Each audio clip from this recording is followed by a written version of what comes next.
hatulan. Maraming tao. Nakakapagtaka lang kasi na nandito ka. This is a very confidential event. Paano ka nakapasok dito? Unless... Tama ka. Nandito nga ang anak ko. At anong gagawin ng anak mo dito? Ano papel niya dito? Unless she's a paid talent or part of the staff? Kasama ang anak ko sa Pinale Showcase. Sino ang anak mo?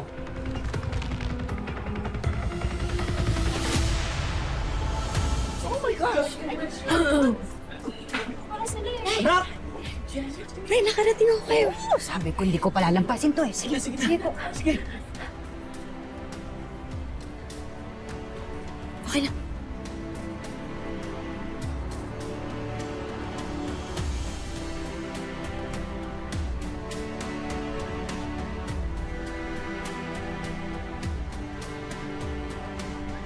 Anak mo siya, Minchi? Siya ang anak niyo ni... Oh my God! Si Minchi? Ang nanay ni Jenny?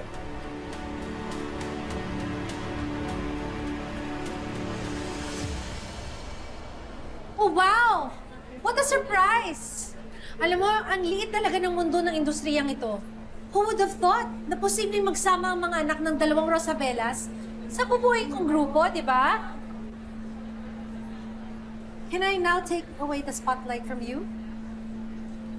Pero bago yun, mag-take 5 muna tayo. Meron kami mga food and beverages na hinanda para sa inyo. May ayusin lang kami sa music. Come on!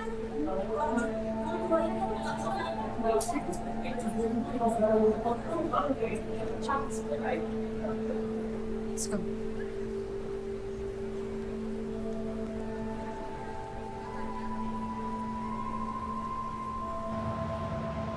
Ikaw palang mother ni Jenny. Pag nagkataon, this is a good publicity. No, Monica. That is a disaster. Tanggalin mo yung Jenny na yan. If she makes it, she'll be your PR's nightmare. Malalaman ng mga tao na anak siya na isang laos na singer na sumira ng Rosabellas. Hoy! Walang kinalaman ang Rosabellas dito! Ano ka ba? Bakit? Gagawin mo rin ba sa anak ko yung ginawa mo sa akin dati? Pinatanggal mo ako sa grupo? Pwede ba? Huwag mo nga isisi sa akin kung anong nangyari sa'yo noon. You did it to yourself! Hindi! Dahil kahit noon, ayaw mo talaga, takot kang masapawan kita! Ako? Takot sa'yo? You were never a threat to me! You were just a backup singer na gagawin ng lahat para maging main attraction. At gusto mo lang manira ng buhay ng may buhay!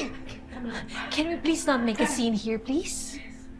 Kung gusto mong manahimik ang event na ito, get rid of that Jenny. Oh, kala ko ba wala kang kinatatakutan? Bakit ngayon ganyan ka? Parang takot na takot ka sa anak ko. Dahil kilala kita. Alam ko kung anong kaya mong gawin. Para sirain ang anak ko at ang grupo. Katulad nga ng sinabi nila, kung ano yung puno, yun ang bunga. So Monica, tell me, gusto mo ba na masira yung grupo na binubuo mo?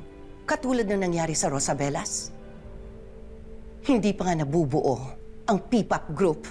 Inaanay na. Walang hiya! Ano ba?